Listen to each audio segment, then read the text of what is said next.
したいとで読み直しているで読み直しているだけがで読み直しているで読み直しているで読み直しているで読み直しているで読み直しているでキスしたいとで読み直しているで読み直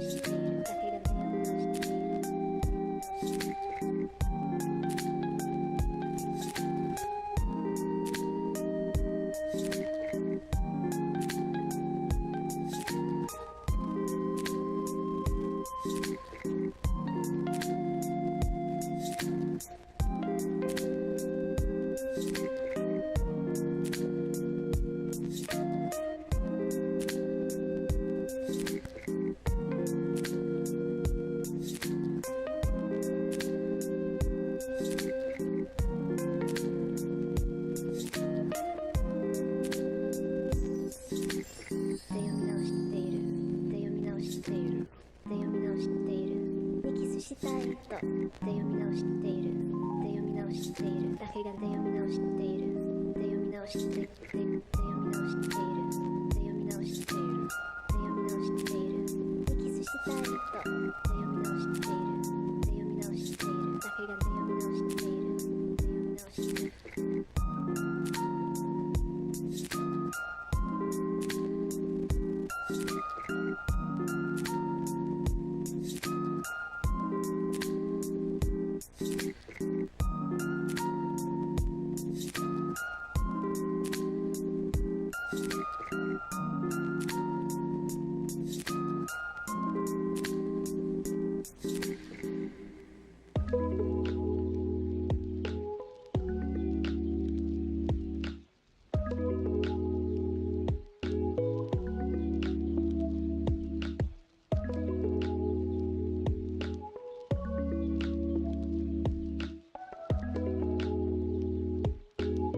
息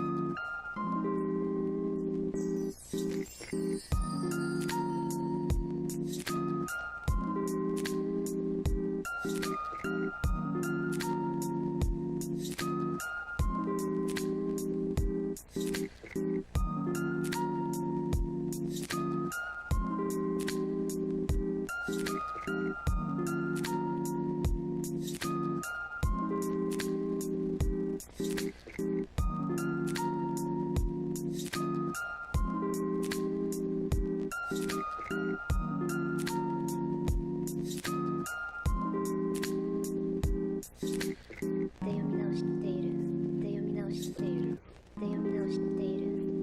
たいと読み直している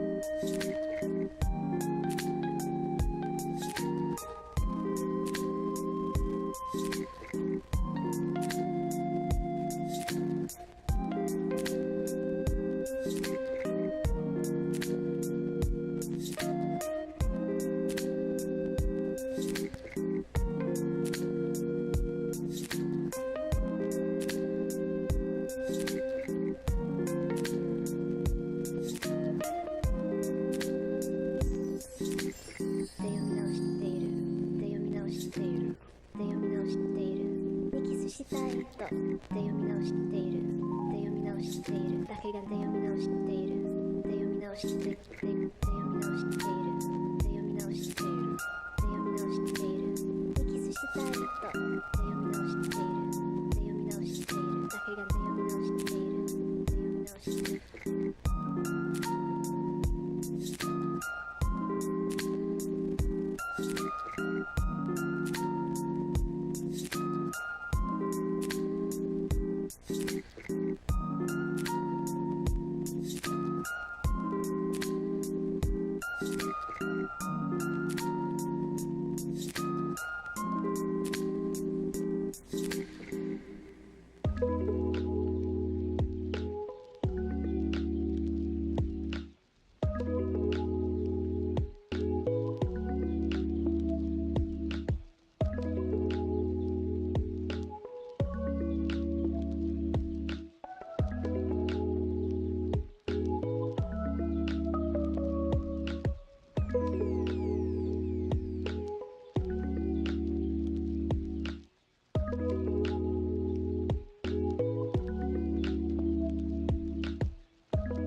Welcome to the city of the unwritten.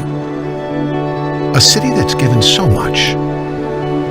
A city of people who aren't afraid to get their hands dirty.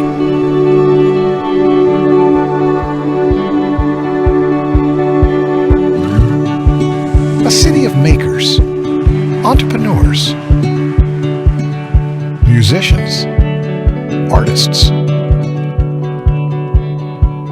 A city of laughter, memories, and people who will welcome others in with a cup of heartwarming handmade coffee. A city of people, young and old, working together. People who explore, live, and grow together. But what makes this place special? Being listed year after year as one of the best places to raise a family. Maybe because we have a community recognized for its safe neighborhoods and revered for its low unemployment. A city where adventure is everywhere you look, where you can pioneer your own story. We've opened a new page to write on for the generations ahead. Welcome to Bismarck. Come write your story. Good morning. Welcome to 1 Million Cups. How's everybody this morning? We're going to mix it up a little bit this morning. We're going to start with a random act of art. We've got Janelle Hartford from Love Always Floral. We thought maybe we should do a seasonal vase. She's going to do a nice little bouquet for us in a pumpkin that came from our garden, of course, and was expertly gutted with a pumpkin gutter.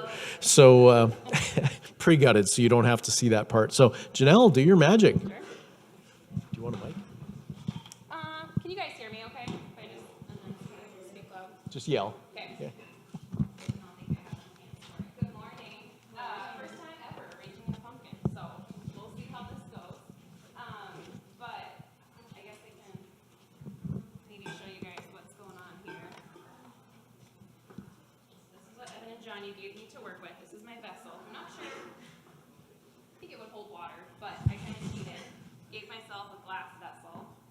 It's filled all the way to the rim, and then it's got some clear floral tape. You just kind of create a 4x4 grid with your tape, and then wrap it around the lip of the vessel so that that tape stays in place. And that just kind of gives your stems a home to stay put when you stick them in.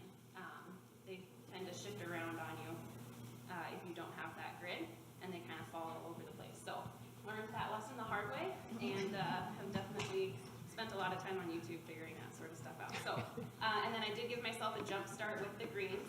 I started with this dark greenery. This is called Pixorum, and that just kind of becomes your base layer of greens, just to kind of cover up those mechanics. And then this is a really pretty copper beech foliage. I love working with this time of year. Just that really pretty burgundy color. But you're just kind of trimming the greens to be about this length. Super important if you guys were here in February and watched me arrange. You don't want any of the foliage to be in the water.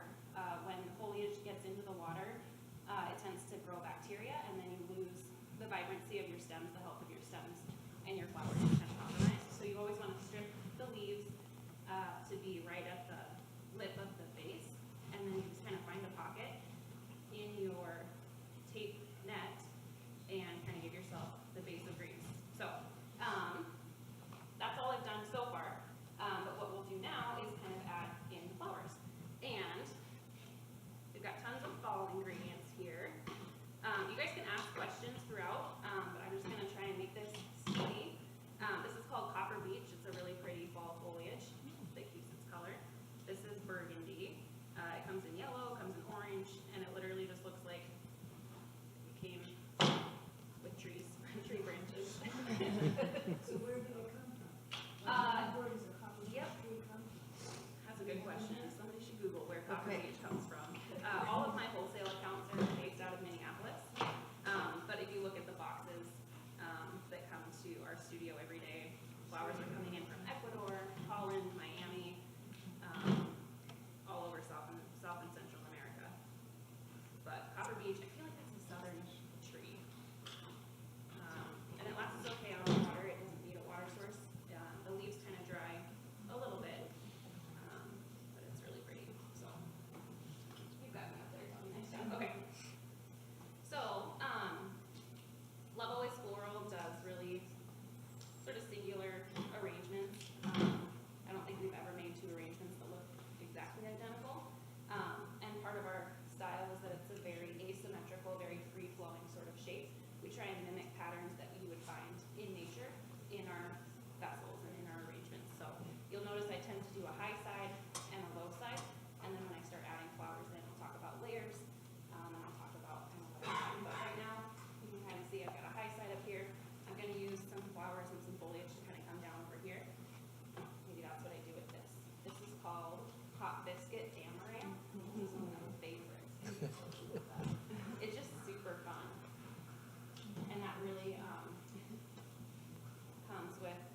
bamboo is one of the things that right there.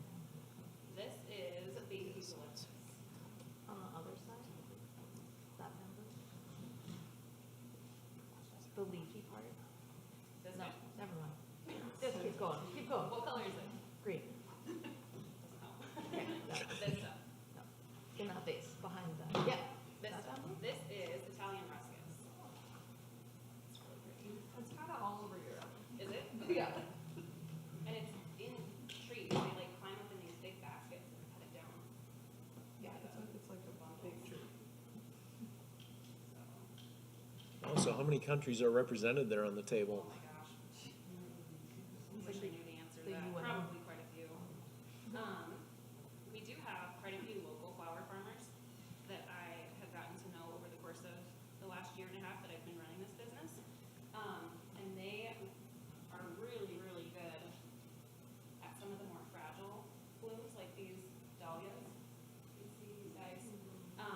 You can imagine when these guys get packed in plastic and cardboard and shipped across the world, by the time they get to Bismarck, the petals are damaged and they just are not in the greatest shape. So I'm super, super lucky that we've got some local flower farmers in Bismarck that are growing some of the more delicate stems. This one's also a really pretty one too. So yeah, my dahlias and my ranunculus and some of my more novel stems are from them, and I guarantee to be in really good shape when I get them. So, okay, so got those guys in there, my amaranth sticking out. I'm gonna start adding some of the focal florals now. So these are called toffee roses. These are another one of my fall favorites. And I'm just gonna make sure that they get a water source down there, but I'm gonna just kind of start layering my toffees in there. This is a natural brown. This isn't dyed or tinted. Super, super pretty, soft toffee color.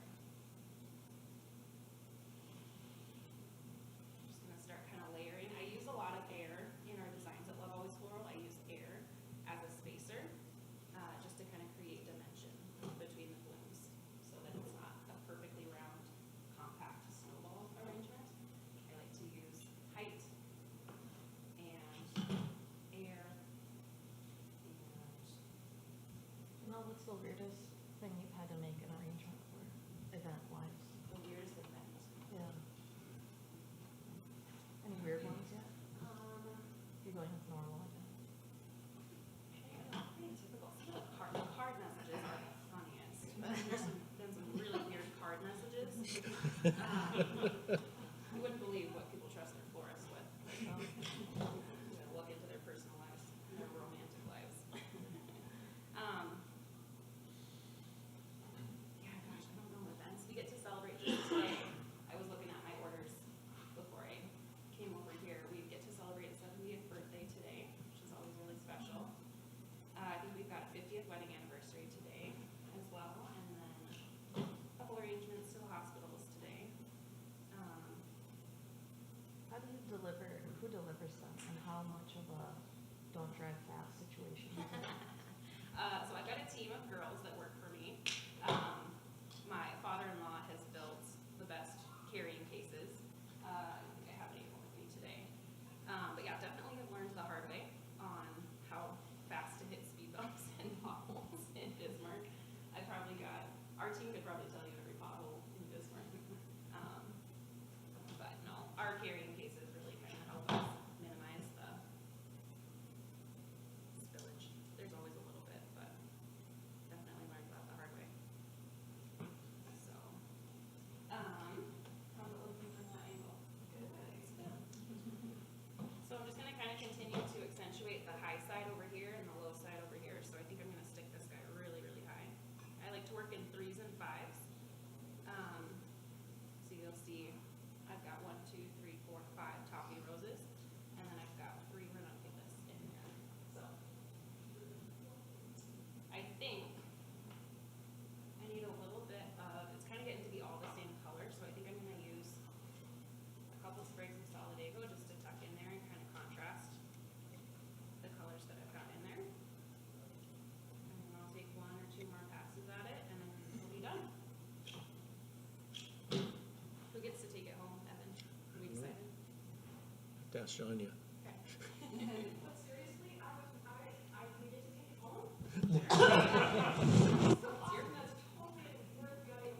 How long did it take you to gut the pumpkin last week? About 45 seconds, but I have to put it in the wrong setting to start, so. How long would it take me to gut the pumpkin? I wasn't a trained professional. Are you a good power tool user? Jaden? Yeah. Yeah. Probably 30 seconds. Okay. Yeah, contrast with that yellow, that brings into the arrangement. Weirdest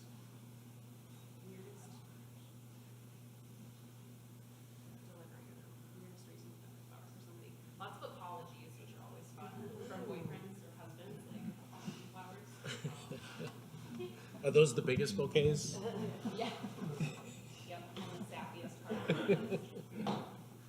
This is a poppy. This is one of my favorite florals. When it comes, yesterday, it was in like a seed pot, and then it bursts open. It's so, so pretty. So I think if you can kind of see this natural curve, it's just got a really beautiful natural stem curve. So I'm always gonna try and like work that into in my favor with my arrangements. So I think that is just gonna sit perfectly down there at the beginning size, like that. Okay. I think this is about as much time as I'm wanting to spend on stage before we get to the show. But if you have any questions about any of the types of flowers that you see up here, come talk to me afterwards. But thanks so much for having me.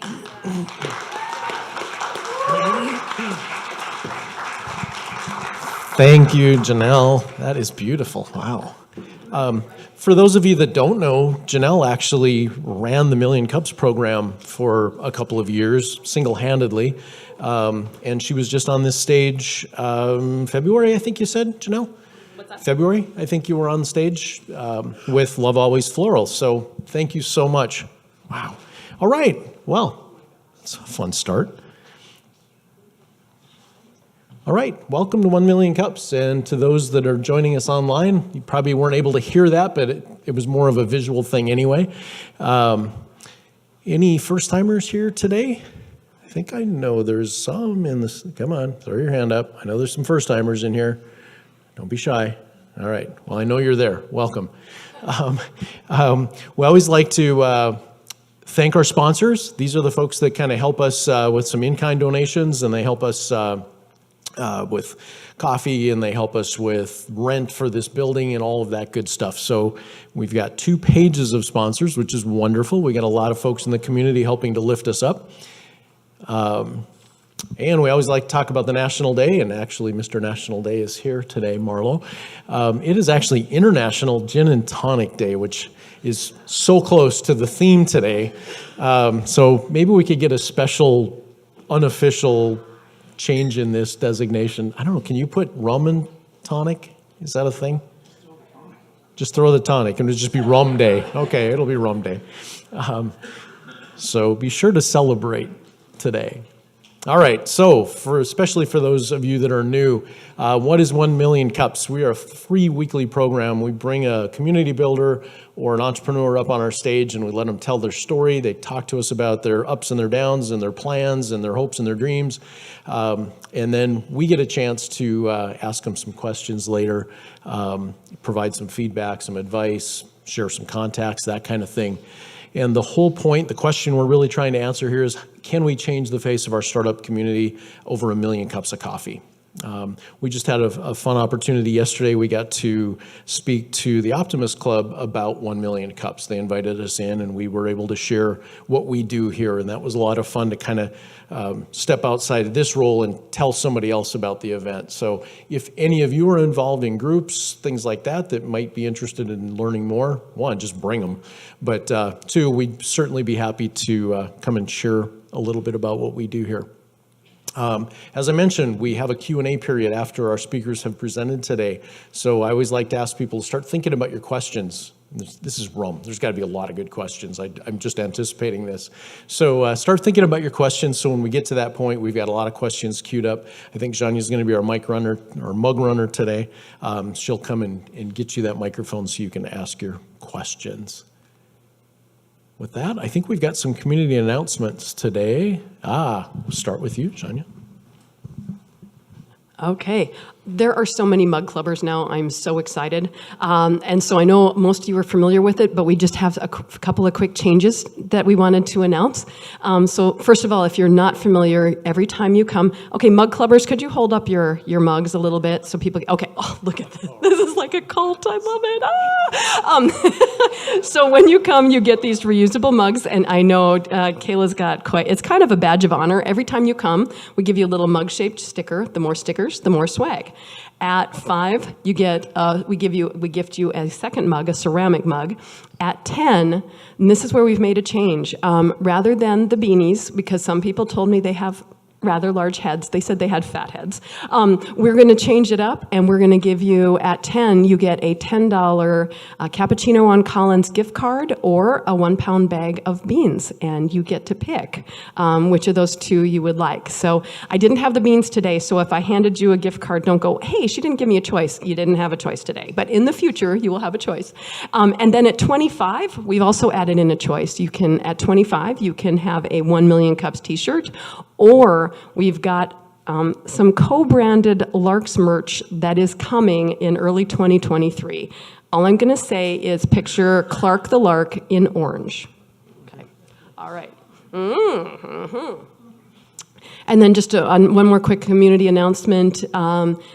You might recognize that little dude over there on the right-hand corner. Yeah. So next week is the Capitol Gallery's annual art gala. It's a silent auction, a live auction. This year we are having a steak and lobster dinner. So it's basically a night where you get to get really dressed up, drink lots of booze, and look at really beautiful art. And then if you drink enough booze, bid on the beautiful art. And if you want to see Evan and I prancing around, you don't prance, I prance, prancing around in white gloves carrying art around for people to see, then it's worth showing up just to see that. Tickets, Capitol Gallery, thecapitolgallery.com. Thank you. Anybody else with an announcement this morning? I just wanted to acknowledge something for those of you that didn't participate yesterday. The Bismarck Mandan Chamber EDC just completed it's a 5-year economic development strategic plan that fairly extensive and put some resources towards getting this plan put together. And the company that they contracted with just came and gave that final report yesterday, and there was a kind of a public version of that at the Heritage Center yesterday. So if you missed it, sorry, but it was cool, and it's a substantial plan.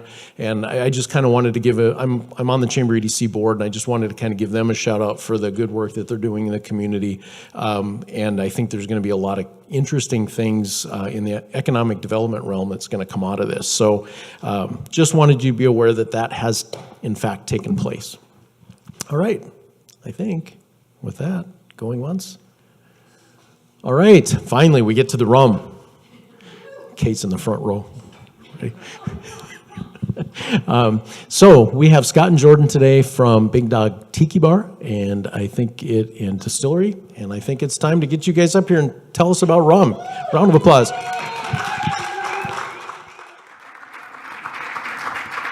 There you go. Take that one. Oh yeah. Wait, not yet.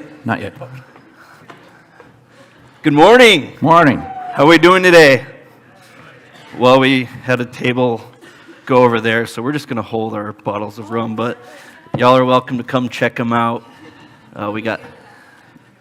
It's too late. We're off and we're running. Good morning. We're a Big Dog Distillery and Tiki Bar, home of Heart River Spirits. Thank you. We are here to tell you about our business that we started in the last year. We are a local distillery, end-to-end production. We're located just south on 3rd Street, right next to Jimmy John's and Cost Cutters. So my name's Jordan. I do marketing, and I help Scott distill. And this is Scott, the owner. I'm going to turn it over to him. He is our fearless leader. All right. Well, thank you for letting us be here today. We're going to start with everything. Maybe let's back up where this kind of started. This was a dare, so to speak. We have a lot of things going on in our life, and I came in one night probably about 8 o'clock. And my wife was standing there, and she says, you drive me crazy. You got to find something else to do. Apparently 12 hours a day isn't enough. And I asked her what she was doing. She was actually drinking a glass of rum. And I said, well, I can do that. That's a piece of cake. She said, give it a try. And I think she thought, I'll never see him again. He's out of my life permanently, because it takes 1,000 years to get it right. So we kind of set up a little place in a little tiny warehouse I had. It was probably 500 square feet. Tried to get a still. I wanted a specific still for rum, and I had designed it in my mind what I want to do, and it was both about like buying a Red Ryder BB gun, because everybody I would call to make the still said, no, you're going to blow yourself up. I just won't do it. So finally found somebody that was somewhat good at craftsmanship, but probably a little illiterate or something, because he said, no, I'll make that for you, no problem at all. Just don't blow yourself up. So I went to Kentucky. It actually, our still, the first one was 20 gallons. It is actually made in the hills of Kentucky by actual moonshiners. You had to get in there during the day. You can't get in there at night. You got to get out of here. So picked that one up, perfected our little bit of what we were doing. Didn't blow ourselves up yet. So then from there, we started that was again our R&D. It was a small warehouse. Right around 2021, we started construction. We felt like once we had the product, we would make the product, we take the product to a warehouse, we let it sit in a warehouse, because someday if we be able to sell it, we wanted to be enough to sell. We wanted to walk or crawl before we could walk. So we thought, well, we better have a tiki bar or two. What better way to sample the products than to develop a tiki bar so you could taste the products and actually see them while they're being made on the other side of the wall. So it kind of lent us to the next step. We started construction on it. And in March 8th of 2022, we opened that portion of it to the public, while again, we were continually using Jordan to do some pre-sales. He loved every minute of it. No. No, he was reminded quickly that this is a easy product to sell, but a tough product in the merchandising side to get in. So from that point, we went to, we developed 4 more rums. Actually, we have 5. We have a bourbon barrel aged rum, and then we started working on a few moonshines as we went down the line. We thought, well, we don't know, is the product good? And when we were given a tour, we go back and say, it's really tough. Some people have no ego. Some people have a huge ego. So we likened it to standing in front of a mirror and saying, well, I think you're good looking. Well, some people are like, yeah, I'm really good looking.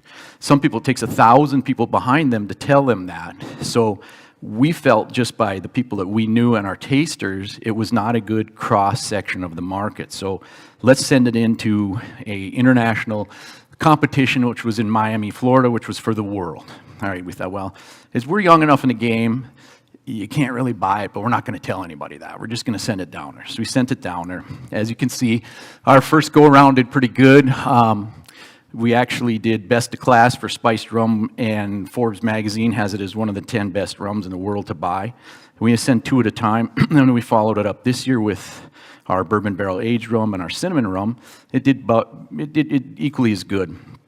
So from there, we kind of had, well, I think we're onto something is what it came down to. So continued to develop it and continue to use the tiki bar as a tasting room to do it. And again, the tiki bar for us was, if we're doing whiskey or bourbon, you probably would have that motif to get that product out. For rum, it has to fit in the right setting too. So and within that, we developed our menu to accentuate the rums that we've got and the moonshines that came down the road. Next. We've also been invited to the London Spirits Competition. We're going if we win, so. So here's the voyage, just to give you a feel in case you haven't been down to the Tiki Bar and Distillery. Some of our before pictures, these were actually taken November 8th of last year, so we're coming up on just a year on when these were taken. Starting on the left, that's our entrance and our merchandising area, and then we get into our bar area.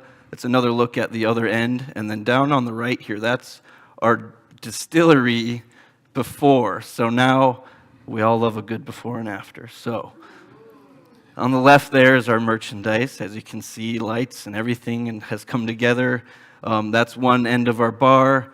We have our classic green light. People seem to love our green light in there. So that's the end of the bar, and the most impressive transformation is probably our distillery. That picture was just taken a few days ago, so that is the most recent version. So one more time, I love me a good before and after.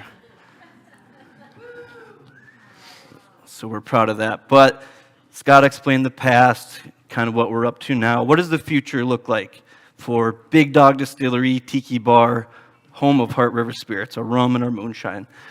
As of September of this year, we are available to every bar and liquor store across the state. We've teamed up with the distributor to make that happen. So Scott and I can focus on keeping up with production, and other people can do that daunting task of tracking down bar managers. If you've ever had to do it, it is no fun. So our goal with that is to be the #1 rum in North Dakota, make Heart River Spirits a household name. Dots Pretzels, Heart River Spirits. That's what we want to be.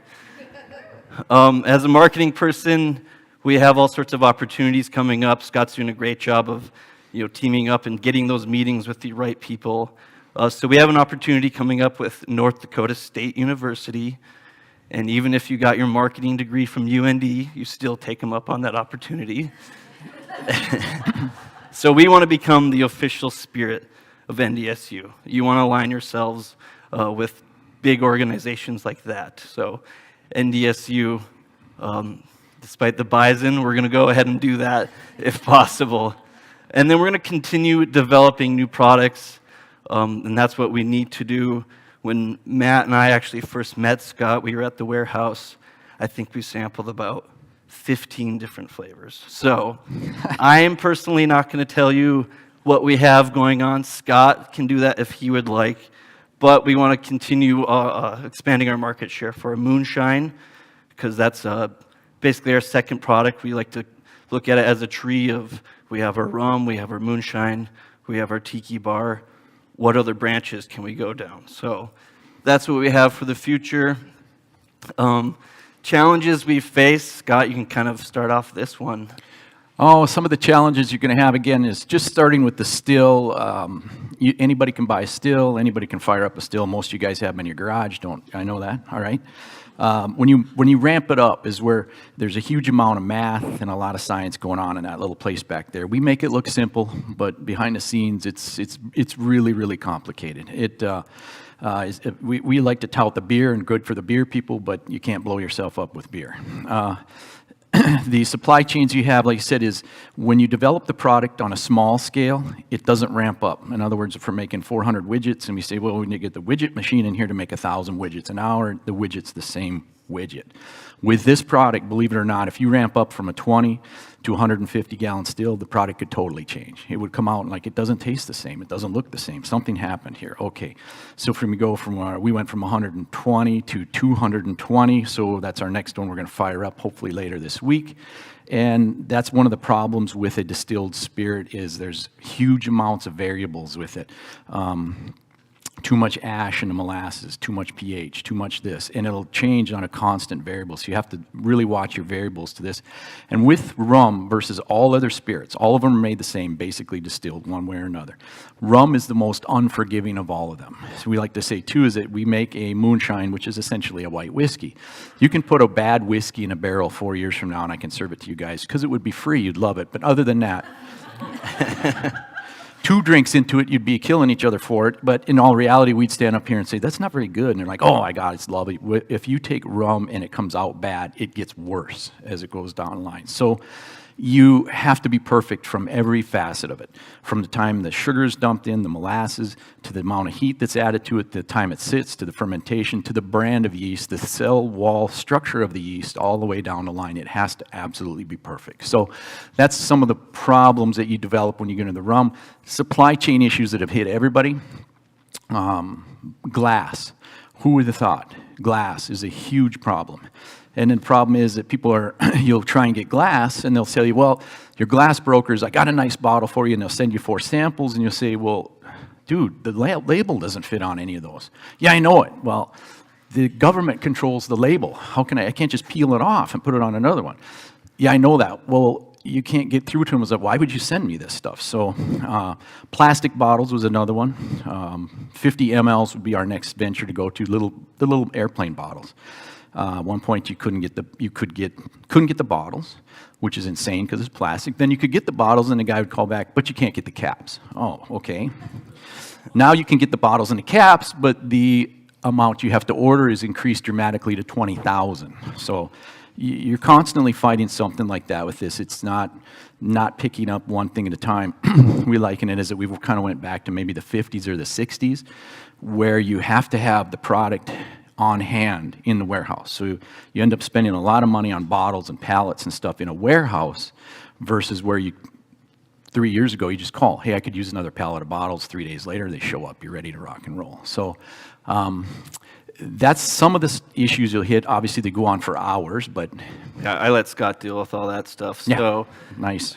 we always trying to increase our sales and awareness. One thing, even though we have a distributor, Scott and I have vowed that we'll still go out, do our tastings, and we want to be behind our product. We don't want... we want our distributors to help us, absolutely, but we want them to know that, hey, we're here to be behind our product. And then awareness for the Tiki bar.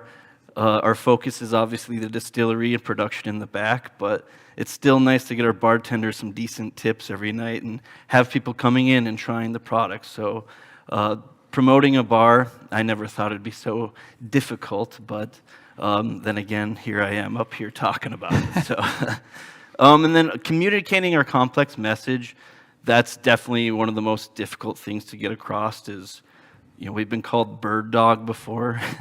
We've been called, different names, not mean names, just people don't understand. So that's our challenge of. You've been called names. We have been called names.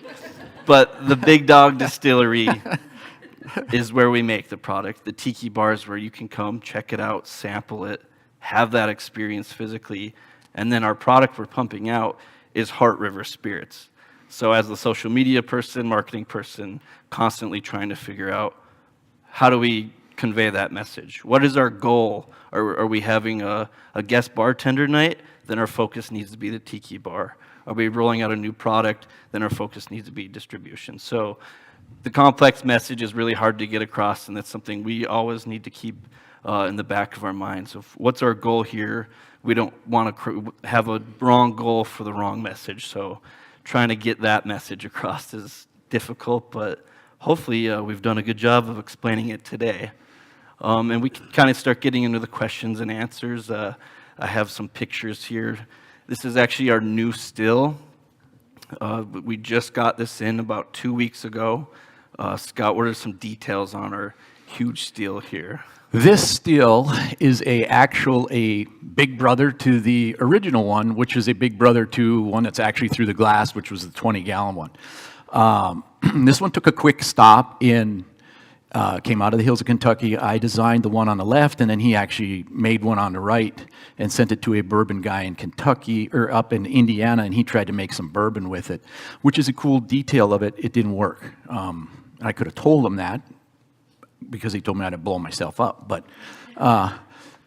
this is specifically designed to do rum. It will not do vodka. It won't do a bourbon. It won't do a whiskey. It won't do a gin. Even if somebody held us at gunpoint, we would do gin and then throw it away, as we said. And there we go.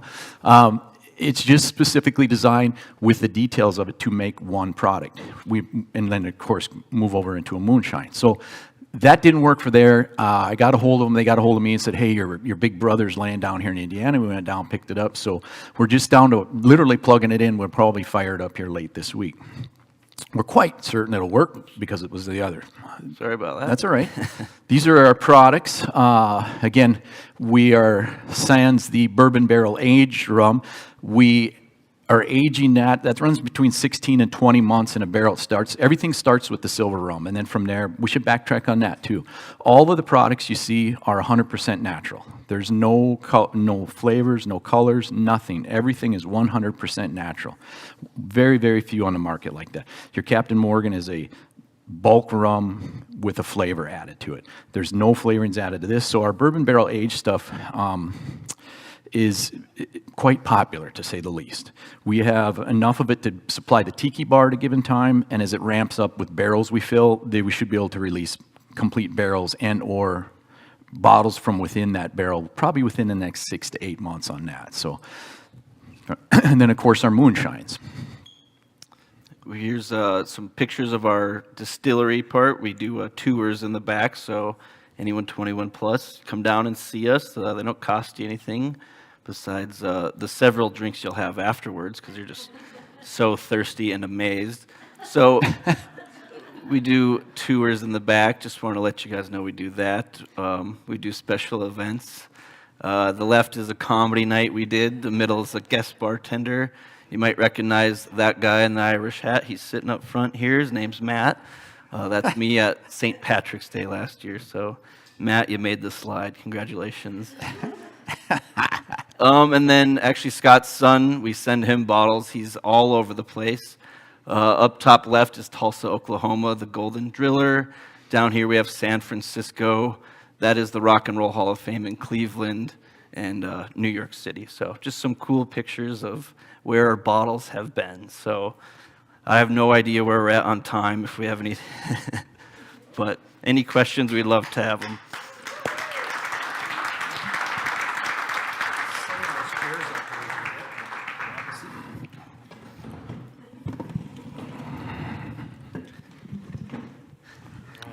Grab that clicker from me. All right, now is, oh, wow, I knew we were going to have questions right out of the chute. Somebody beat you to it, Kate. Oh, yes, thank you. All right, start us off, Scott. Hey, gentlemen, great presentation today. Good to see you again. Thank you. I do have a question for you about your communication. You know, when I first started to get to know about you guys, and it confused me too, having the three different names, Tiki Bar, the distillery, and the rum. And I know, you know who I was friends with, even they use that somewhat interchangeably. Can you explain why you did that? Is there a reason why you did that, or is that just kind of how it grew and evolved? As far as the names, if you're referring to like a social media point, we started as Heart River Spirits before the distillery and Tiki Bar went off. So our social media right now is Heart River Spirits.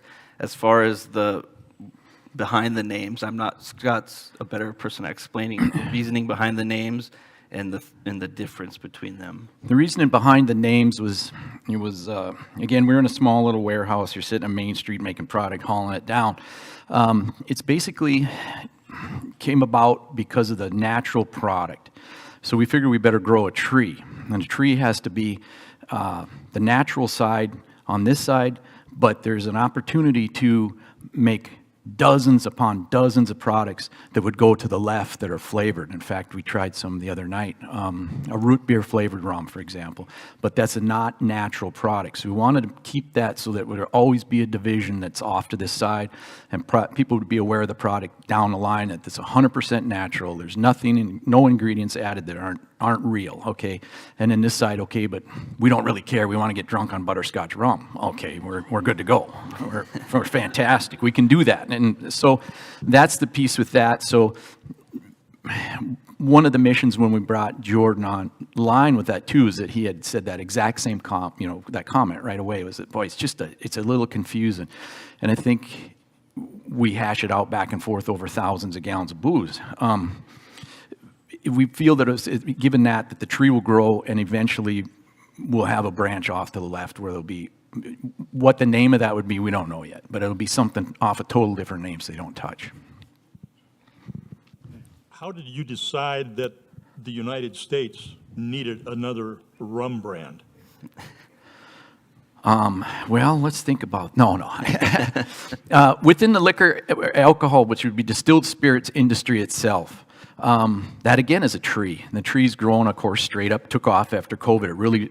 People moved away from the beer a little bit and they're starting to move towards spirits. Young people are moving towards distilled spirits. So the branch of the tree is bourbons right now. Everybody's got a bourbon fetish and a bourbon ego. Okay, they get a bourbon, but the bourbon branch is fairly solid and it's strong. It grew a little bit, but it's hanging out there. Tequila's doing the same thing. Within the center of that is rum. And the trick is that rum's been around for 1,000 years at least, but it was never made to consume straight. It just was never done that. They did it out of force versus, hey, you can have no water or you can have some rum. Okay, I'll take the rum. It's awful. All right. We're probably 5 to 6 years away from there being rums is the same branch as a bourbon. It's going to be a strong deal where you buy, hey, we just got a nice $35, $50, $150 bottle of rum. Let's sit down and drink it. We'll put it on ice. We'll drink it neat. Versus like, no, I'm going to go get a Coke for that. No, you need to leave. That's it. I'm done with you. So we're probably, as again, 5 to 6 years from that happening. And as the consumer gets a little bit more entrenched and used to that, you'll do you'll go to that. You're like, man, I don't know, we could have a bourbon tonight or we could have a really good rum. So the trick to ours is, I don't know who has sampled them or who hasn't sampled, but for the most people that you have sampled them, you can drink ours straight. The spice, the silver, most people actually mature as they drink ours and go back to drinking it straight. They're like, well, Coke was good, but I prefer to just drink it straight. So it's one of the few that you literally, when people come in the tour, you can take the silver rum as it comes out of the still at around 140 when it starts, 140, 150 proof. You can literally drink it straight. You can just stand there and drink it. I mean, Matt's done it. Look at him, my God.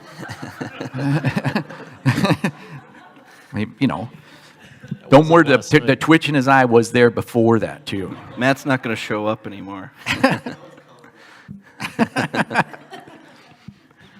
Cool. Kate? Yeah, Scott, we've been down to the Tiki bar, and I'm curious, the drinks are awesome. And so how'd you develop them? The Cuban one is my favorite. It's like a caipirinha kind of. Who helped you develop them? And there's one that's like, you should only drink one. I can't remember what it's called. It's like a vampire or something. Zombie. Yeah, it's great. But yeah, one was probably enough. But talk about the menu at the Tiki bar and how you guys developed that. Well, I'll say first that I took drinks that are rum accentuated and or tiki bar. You should have in a tiki bar, okay? Left a few so we could add them later. Then from there, I made the drink menu to accentuate the rums that we have. So what you're drinking is, the best example we always use is coconut. You put pineapple with that coconut and it just explodes. We haven't had chemists tell us exactly why. You put spiced with a Coke, it's really good, but you add a little squeeze of lime to it and it does the same thing, it explodes. So I developed that, then I relied on Jordan on a blind taste test one night, and then we tested the menu from it. Matt was there for that one too, wasn't he? It's part of the job. Yep. Again, during that taste test, he said, okay, here's how we're going to do this. We're going to get 11 or 12 people in here, and they're going to taste small increments of it. We prepped them and said, there's no ice, there's no garnish, there's no nothing, and this is a list, and you get a list, and you fill it out, and he did a fantastic job. I'm like, oh my God, this guy's awesome. He does this list of what they have to fill out. They start, what do you like about this drink? How much would you pay for it? For all 11 drinks on the menu, with the possible exception of the one guy that come in, and he said, I only drink Bud Light. I'm like, you got to be kidding me. Where'd you find this guy? I said, that's okay, challenge accepted, we'll get him off Bud Light. So by the end of the night, he was like, yeah, this stuff's really good. The tricky, coolest part about it was they actually did the menu that night, and we pulled one or two off, I think, and then kept what was there, and it was just a pure taste of what, granted by like drink 10, it was illegible writing, it was just stupid, it was just like, you got to be kidding me. Yeah, the ones at the bottom weren't very productive. But. Yes! No! But yeah, that was a fun time. That's how we figured it out. Okay, so you are the mastermind behind this. Do you have a chemistry degree in No, order but to mess with all of this? I stayed at still- Holiday Inn Express one night. With dealing Yeah. with all this? Okay. Yeah, And then explain, you mentioned the moonshine and called it white whiskey. So how does the white whiskey, what is that? Explain moonshine to us. Moonshine is all rum must be sugarcane derivative for production. Sugarcane, raw cane, sugar from sugarcane, molasses from sugarcane, any in that area. Whereas a moonshine will be a blend of corn, 3-row barley, cat sweat, anything you want to put in there, right? There's no rules to what can go in there. That's what they call it. So it's a marketing problem right there, Yeah. I think, yeah. Yeah. Read the bottle. We didn't do enough Close. prep. No, that's the difference in the two. So again, one is just a sugar derivative, and the other one is a corn based on it. So the moonshine we keep as a corn base. That was, really for us a easy product to make, but a tough product to get to taste right. And we do have our jars of moonshine here. They're just in the box. So afterwards, if you guys want to come check them out, absolutely. So why that combination? Why did the moonshine kind of creep into the mix with the rum? You know, again, the still, we kind of had idea it would make that. We knew it would do that because of the proof and everything else. The trick to moonshine is that it's like barbecue in the rest of the world. If you go to Kentucky or Carolina and then you go to Texas, then their barbecue's horrible and this, it's a dry rub, ours is this. Moonshine from the hills is really, really tough alcohol. Tough. We named it, we call it your brother-in-law's moonshine. You buy a bottle of it. You don't like your brother-in-law. He comes over for Christmas. Here, you take a taste of this. And you watch him wince in pain. And you put it back on a shelf and say, I never liked you anyway. That's the way it is, right? All right. So we said, let's not do a product that's a novelty, but actually one that you can drink. So it took a while to get the corn base in it and get some of that actual bite out of it to where, we were spoiled with this. You could take the cap off the bottle. In fact, you could try right now if you want and just drink it straight. We wanted to have a moonshine that you could actually do that with.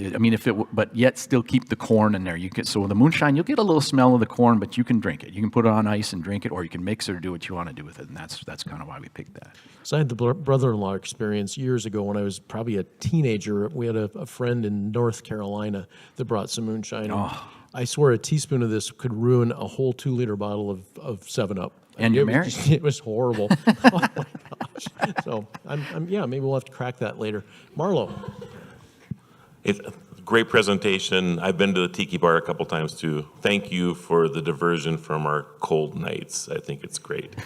And yes, there's a National Rum Day, August 16th. Would love to do some type of event around that.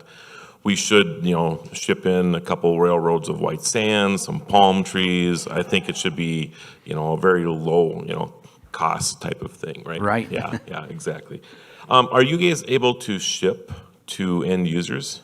Like wine companies can I order a bottle of rum online and have it shipped to me? So throughout the state of North Dakota, we can make that happen. And then as of right now, that's something we're working on with our website to be able to come on if you're from South Dakota, Virginia, wherever you may be. It might be limited states. I think we only have a certain number of states we can do that with. But that's what we're working on our website right now is getting that able to order if you're out of state. But in state of North Dakota, we can make that happen. Mm-hmm. Okay, that's great. And private label. Are you able to private label for other companies or tourist attractions, that type of thing? Yep. Yeah, we can do that. That's, again, where we would lead probably. We've actually private labeled the silver for the Casey Kane, which is a former NASCAR guy who owns a World Outlaw team. They won the championship, so we private labeled bottles, 49 bottles for the car number 49. You'll get a lot of that. The bourbon barrel aged stuff is a demand deal like that where people will come in. It's amazing. You could make barrels 24 hours a day down there. You could sell 100 barrels a day with ease. I mean, people are insatiable, want a barrel after barrel after barrel, or again, bottle it and then private label and take it over to them. So yeah, that's something that product for sure would move towards. And the other, we have already done that too. Yes, I have a few questions. What is your top 2 sellers for your rum? And then at the Tiki Bar, what is your top 2? And do you plan on expanding to different locations as well? So I'd say for our bottles, retail, coconut and spiced are easily our best sellers. We'll have to see how the season goes now that we're coming off of summer into fall into winter. I really think that our cinnamon, as we start to grow, is really going to take off. Got to warm you up over the winter. So the bottles, coconut and spiced. As far as our drinks at the Tiki Bar, maybe it's by chance, but our top 2 on our menu, which is a Heart River Daiquiri and a Heart River Breeze, those seem to be our most popular if you're a whiskey drinker, and we recommend our Old Cuban Heart and you don't like it. I mean, your money back because it's something phenomenal that everybody enjoys. We have something for everybody. We have a Heartini if you like martinis. We have our daiquiri. We have a Mai Tai. We have some blended drinks, and we've also made cocktails with our moonshine. So depending on what you like. As far as locations, our focus right now is just to get in as many bars and liquor stores across North Dakota. And I think, if you're looking down in the distant future, maybe in that 5-year timeline, I think that's some time where we could probably maybe take our Tiki Bar concept and have another location. But that's up to Scott. So, and we originally Jordan say, when he came on,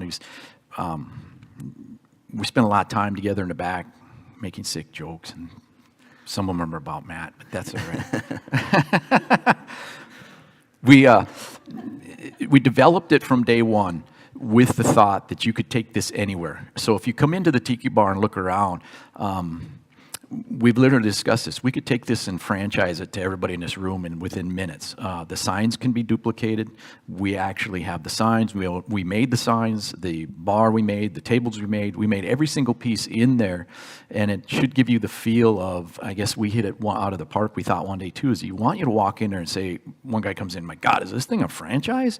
That's what we wanted versus somebody that, hey, we just went to a rummage sale and screwed a bunch of stuff to the wall that can't be duplicated down the line. So the POS system is ready to go. The menus are ready to go. The decor is ready to go. You could do one literally anywhere. And the beauty of that, we always thought too, was you could do it with this product. Now, okay, you maybe want to expand to a whiskey or something down. Depending upon your market. I mean, if you're in Kentucky, you probably should have a bourbon on the deal too. But with the product there, it's kind of a set deal. And but again, we definitely have to crawl before we can walk to do that, where you do something like that. So, cool, Ashton. Yeah, congrats on making an amazing product, you guys. It's always cool to see another local North Dakota product to be on national and global industries. My question, I'm curious about your target audience, because obviously a lot of people like rum, but there's a difference between, that top shelf and then going to a tiki bar or working with those new liquor drinkers coming out of college. So I'm curious how you guys think about your target audience and then how that relates to your pricing strategy too. I'd say for our straight bottle sales are focusing on our flavor.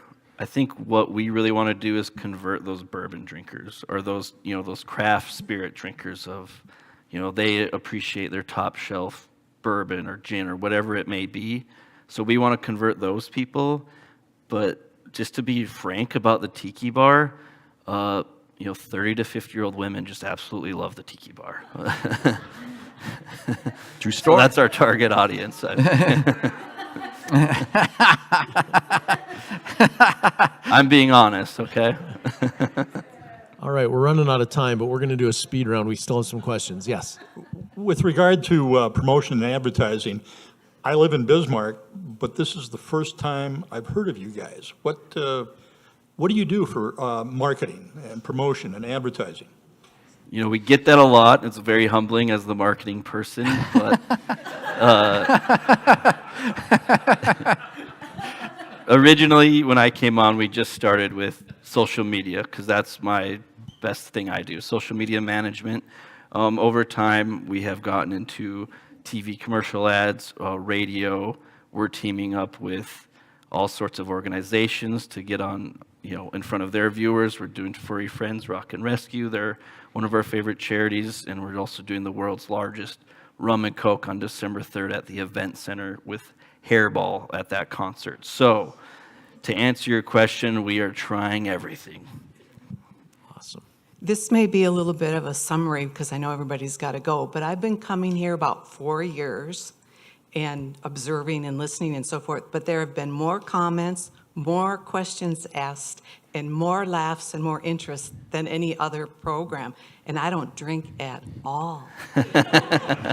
Well, thank you so much. That's what our goal was today, was provide a nice experience for you guys. Hopefully you grab some donuts and you want to come down and see us at the distillery and Tiki Bar. Real quick, I got some trivia, if you don't mind, for some t-shirts. Just raise your hand or shout it out. How big is our moonshine mash tank? Now, not our rum mash tank, our moonshine mash tank. Is it 350 gallons, 450 gallons, 550 gallons, or 750 gallons? Not Matt. Nope.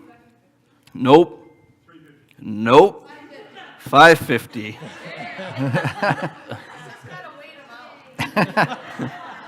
That's smart strategy. Scott, do you have a trivia question? Who's on first? No. Fire away. I knew you had another. We ran through one. I guess I only had one planned off the top of my head. That's why I love him for marketing. The trick to this is you got to remember is that you guys, we appreciate your comments and stuff, but when he came on board, actually came with Matt, and they're not exaggerating. They tried everything. My thing is, if I could be left in the back, my hair would just stick up like this and that, and I could just continue to make stuff and market it. Okay, just you guys market it. I'll make it. This is really cool. Try this, try this, try this. The reason for that too, backing up, is I'm allergic to alcohol. I can't drink it. So I make everything by smell and then just micro tastes of it. So he comes in the morning and he's going to drink. That's just the way it is. I mean, here, try this. Like, good God, it's morning. All right. So that's how it really came about with that portion of those two drinking a lot of drinks. So a good trivia then would be is that how many types of rum do we have right now that are available at the Tiki Bar? There you go. You got it. Thank you. You know, we can throw that last one in the Mug Club swag pile too. If you There we want. go. Yeah, You let's wanna do that. That All sounds right. good. I don't have just another a thought. question. Yeah, I know. I could sense that you were out of questions. So, all right. Speaking of questions, it is time. It is actually a little past time to ask the last question that we always like to ask of our presenters. Johnny, would you please ask it for me, please? Certainly. Guys, thank you so much for being here. I so clearly remember meeting both of you at the Tiki Bar when Scott brought us there, and it's an incredible experience, everybody. You got to go listen to a little Buffett on the way there, and thank you for bringing the donuts this morning. Such a treat. So now just let us know, what can we, as the Bismarck Mandan 1 Million Cups community, do to help you just succeed even more than you already have? That would help. Okay. Yeah, come by and see us, obviously, but we always encourage everybody, if you have a certain, bar or grill and bar you like to go to, or a liquor store, ask them if they have it. Or, holidays are coming up, you're going to see your family and your friends from all over. Just talk about it, we like to be proud of being from Bismarck and providing this product, and we're so excited that you guys are happy to be here. So we take pride in that, and we want you too. So, being from Bismarck, you can tell your relatives or friends or family from out of town, hey, we have this awesome distillery down here. You live in Grand Forks, ask Happy Harry's about it. You live out in Scranton, ask your bar about it. So just talk about it and just be proud of it. If you're all from Bismarck and from North Dakota, you can be proud of our product too. So cool. What a great gift. Thank you. Yep.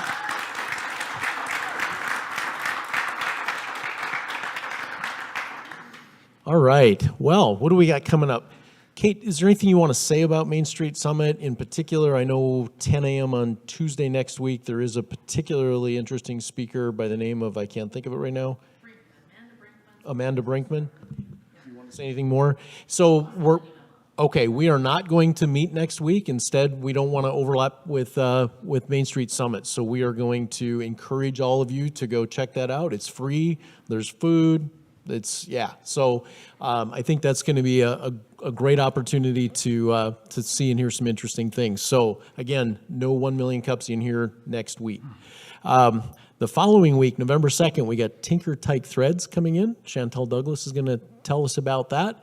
And then Impact Dakota and Bismarck Mandan Chamber EDC are both going to be here together on November 9th. And then I think there's only one more week after that. So we're kind of heading into the end of our season already. So with that, if we are full this year, but if you or somebody you know would like to present, we are starting to, we do have one opening. We do have an opening. So yes, we have one opening left this year. So 1millioncups.com/Bisman, apply to present, and we'll get you up here. It was kind of fun, right?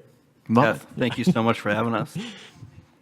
And with that, and Janelle, again, thank you for being here today. That was fun. And have a great week, everybody.